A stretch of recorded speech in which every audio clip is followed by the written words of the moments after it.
여러분 안녕하십니까? 뉴스투데이 제주입니다. 제2공항 입지 선정 타당성 재조사 검토위원회가 5개월간의 활동을 종료했는데요. 합의된 권고안 도출에는 실패했습니다. 검토위 위원장이 중재안까지 제시했지만 결국 도민 의견 수렴 절차에 대한 입장 차이를 좁히지 못했습니다. 박주연 기자가 보도합니다. 활동 기한이 종료된 뒤 2달간 활동을 연장했던 제2공항 입지 선정 타당성 재조사 검토위원회. 5개월간 논의된 쟁점을 정리하고 최종 권고안을 채택하기 위한 마지막 회의가 열렸습니다. 3시간 반가량 진행됐지만 반대대책위 측과 국토부 측의 입장차는 끝내 좁히지 못했습니다. 반대대책위 측은 ADPI 보고서 누락 등 여러 의혹이 해소되지 못했다며 제2공항 전면 재검토와 도민 공론조사 실시 내용을 담은 권고안을 제시했습니다. 국토부 측이 이 같은 권고안을 거부하자 강영진 검토위 위원장은 도민 여론 수렴 필요성과 함께 ADPI 연구진을 초청해 의혹을 검증하고 원희룡 지사와 의견을 교환하는 중재안을 제시했습니다. 하지만 국토부 측은 이마저 거부한 채 공론조사 대신 앞으로 남은 사업 추진 과정에서 다양한 의견을 수렴하라는 내용의 별도의 권고안을 제시하는 것으로 결론냈습니다.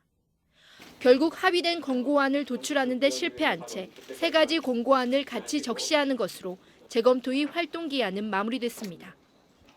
저희가 위원회의 목소리 타당성 재조사가 결론이 과학적 도출되게 이렇게 모니터링하는 거고 공론화나 의견 수렴 그런 거를 저희가 제시하는 거는 저희 목적을 충족하는 것이다.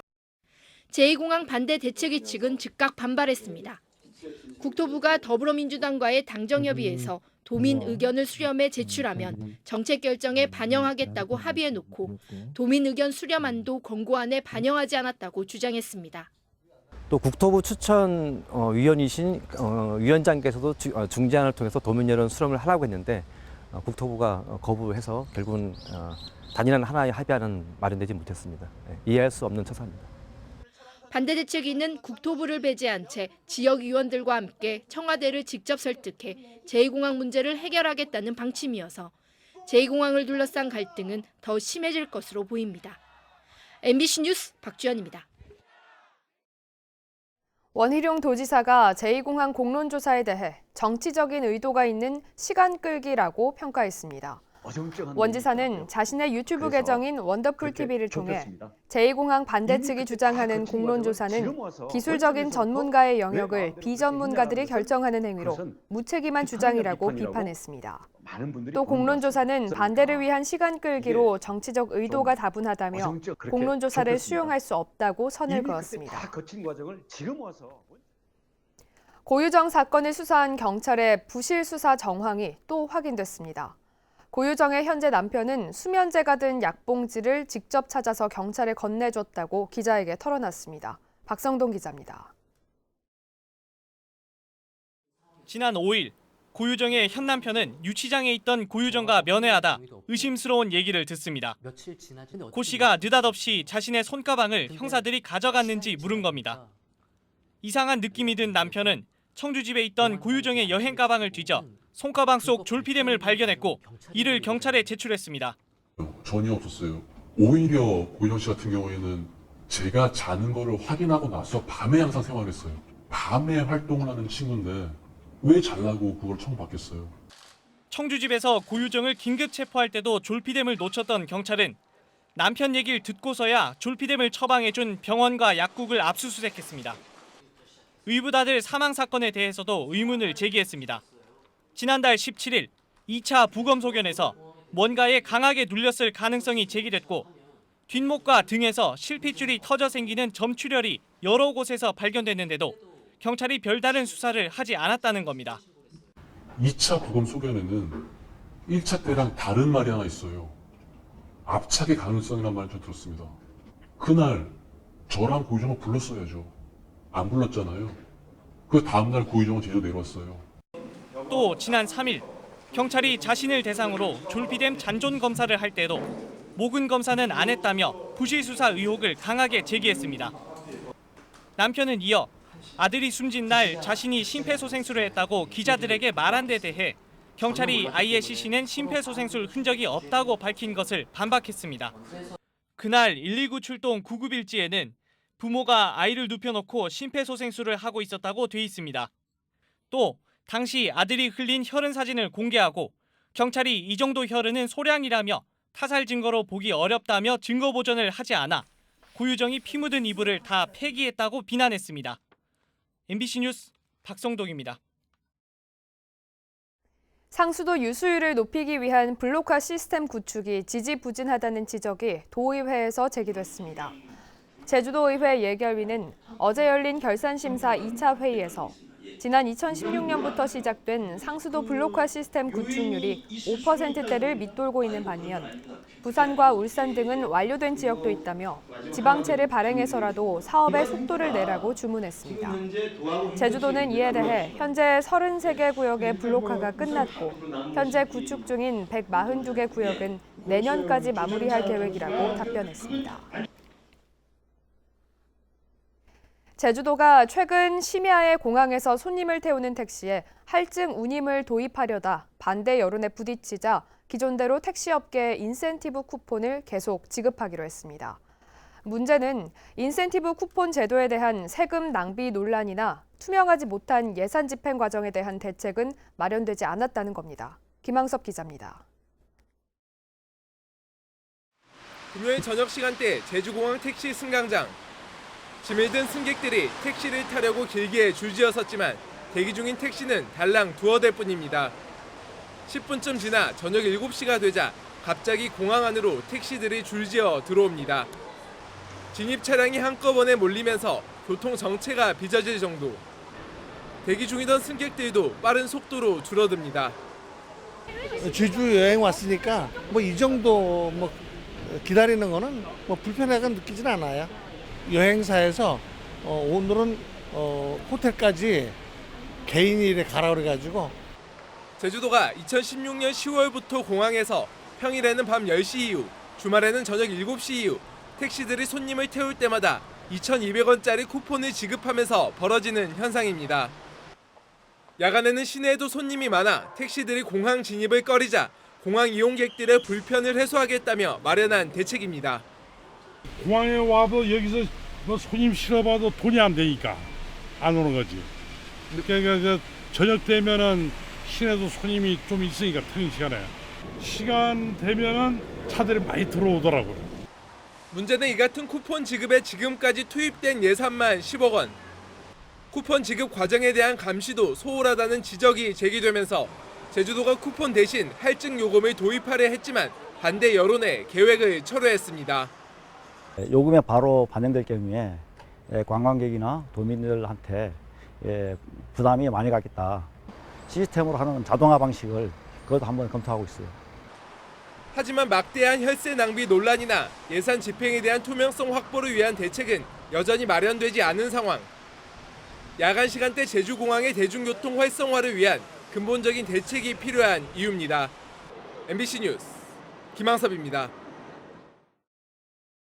환경 파괴 논란으로 공사가 중단된 제주 비자림로 확장 사업의 소규모 환경 영향 평가서가 부실하게 작성됐다는 의혹이 제기됐습니다. 시민단체들은 서로 다른 조사 지점의 식생 조사표가 똑같이 작성됐다며 재검증을 요구했습니다. 이소연 기자가 보도합니다. 환경 파괴 논란 속에 확장 공사가 진행되던 비자림로. 멸종위기종의 서식 가능성이 제기되면서 지난달 공사가 중단된 가운데 시민단체들은 소규모 환경영향평가서가 엉터리라며 재검증을 요구하고 나섰습니다. 식생 조사표를 비교한 결과 서로 2km나 떨어진 대천교차로와 거순샘이 오름 두 곳의 조사 시간과 위치, 분포하는 식물 군락이 모두 동일했고 단순히 숫자만 바꾼 흔적도 보인다고 주장했습니다. 똑같이 복사해서 붙이면 문제가 되니까 이 숫자만 바꿔서 넣는데 이 숫자의 의미를 모르고 단순히 바꾸기만 한 겁니다. 누가 봐도 명백히 거짓으로 조사된 것입니다. 이렇게 거짓으로 조사됐다는 것이 이 두 장의 표로 명백하게 드러나고 있습니다. 소규모 환경 영향 평가를 진행한 업체 측은 데이터를 입력하는 과정에서 발생한 단순 오류라며 조사 결과에는 아무런 문제가 없다면서도 공식 인터뷰는 거절했습니다. 제주도는 사실관계를 확인하겠다는 입장입니다. 이분들이 제시한 내용에 대해서 맞는지 틀린지를 검토를 하고 또 해명을 할 거면 해명을 하고 반박할 거면 반박하고 이렇게 하겠다 이거죠. 시민단체들은 엉터리 환경영향평가를 실시한 업체와 제주도의 법적 책임을 묻고 제주도의 환경영향평가를 다시 실시하라고 요구했습니다. MBC 뉴스 이소연입니다.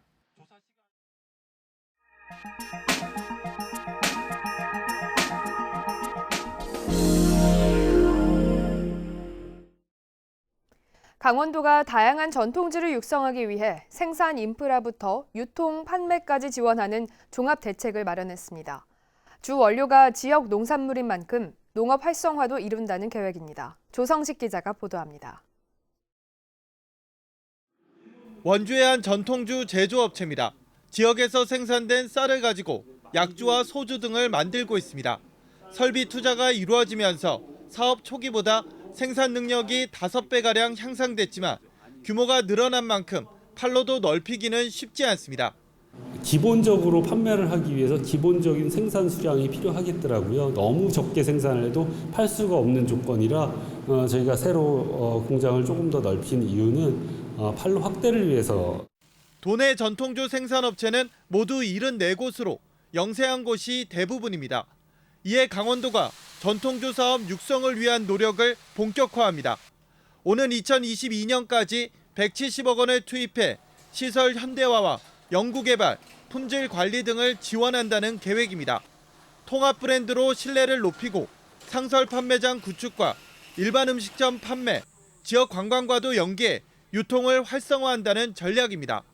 관광업이라든가 심지어 외식업, 또 유통업까지도 함께 하면서 지역경제 활성화에 기여시키기 위한 그런 계획을 가지고 있습니다.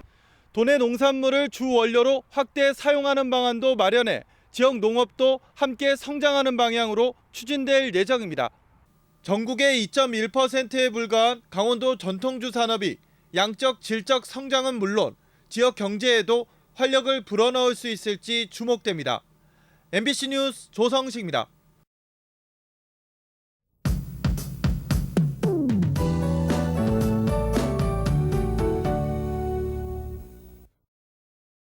오늘은 흐리고 약한 비가 내리겠습니다. 산지와 남부 지역을 중심으로 비가 내리겠는데요. 예상되는 강우량은 5에서 10mm 정도고요. 오후면 대부분 그치겠습니다. 오늘 안개와 방무로 인해 가시거리가 짧겠습니다. 출근길 안전운전 해주셔야겠습니다. 오늘 비가 오면서 낮 기온은 크게 오르지 못하겠습니다. 현재 기온은 21도로 어제보다 높지만 낮에는 24도를 보이며 어제보다 낮겠습니다. 외출하실 때는 얇은 겉옷 한 벌 챙겨주시는 게 좋겠습니다. 다음은 자세한 지역별 날씨입니다. 현재 기온 북부는 20도를 보이고 있고요. 서부와 남부 그리고 동부는 20도에서 시작하고 있습니다. 낮 최고 기온은 북부가 24도, 서부와 남부가 23도를 보이겠고 동부는 22도를 보이겠습니다. 남부 지역은 비가 그친 뒤에도 곳곳에 빗방울이 떨어지는 곳이 있겠습니다. 이 시각 섬 지역은 대체로 흐린 가운데 현재 기온 19도 선에서 시작하고 있습니다. 해상에는 날씨가 흐리겠고 곳곳에 안개가 짙게 끼겠습니다. 바다의 물결은 남쪽 먼바다가 1에서 2.5m로 조금 높게 일겠습니다. 현재 제주공항은 구름 많은 날씨를 보이고 있고요. 김포공항에는 뇌전특보가 발효되면서 김포로 가는 항공편은 지연 소식이 있습니다. 항공편 운항 소식 자세히 확인해 주시기 바랍니다. 주간 날씨입니다. 이번 주 대체로 구름 많은 날씨가 이어지겠고요. 주 후반으로 갈수록 기온이 오르겠습니다. 날씨였습니다. 제주지방법원 박준석 판사는 특수협박 혐의로 기소된 49살 강모 씨에게 징역 8개월에 집행유예 2년을 선고하고 120시간의 사회봉사를 명령했습니다. 강 씨는 지난 4월 새벽 도내 모 병원에서 입원 중인 지인에게 술을 마시러 나가자고 하다 이를 말리던 간호사 2명을 흉기로 위협한 혐의로 재판에 넘겨졌습니다. 제주도가 제주 4.3 사건 희생자증과 유족증을 발급하기 시작했습니다. 제주도는 4.3 희생자 26명과 유족 6,387명이 희생자증과 유족증 발급을 신청함에 따라 이달 말까지 3,000명에게 우선 발급하기로 했습니다. 4.3 희생자와 유족은 제주항공 항공료와 공영주차장 요금, 제주도가 운영하는 문화관광시설 입장료와 관람료를 감면받을 수 있습니다. 제주도의 신용카드 사용액이 전국에서 두 번째로 많았습니다. 통계청에 따르면 지난해 제주도민 1인당 신용카드 사용액은 1,890만 원으로 전국 평균 1,710만 원에 비해 180만 원 정도 많았고 2,110만 원인 세종시에 이어 전국에서 두 번째로 많은 것으로 나타났습니다. 전국적으로 1인당 카드 연체액은 270만 원이었고 남성이 여성보다 80만 원 정도 많았습니다. 저소득 한부모 가족 세대주를 대상으로 직업훈련비가 지원됩니다. 제주시는 한부모 가족 세대주와 한부모 가족 복지시설 입소자 가운데 취업과 창업을 위해 대학교에 재학 중일 경우 직원훈련비를 1인당 90만 원씩 두 차례 지급합니다. 직업훈련기관 등에 등록한 경우는 최대 30만 원씩 6개월간 지원되는데 다음 달 5일까지 읍면동 주민센터에 신청하면 됩니다.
뉴스투데이 제주였습니다. 여러분 고맙습니다.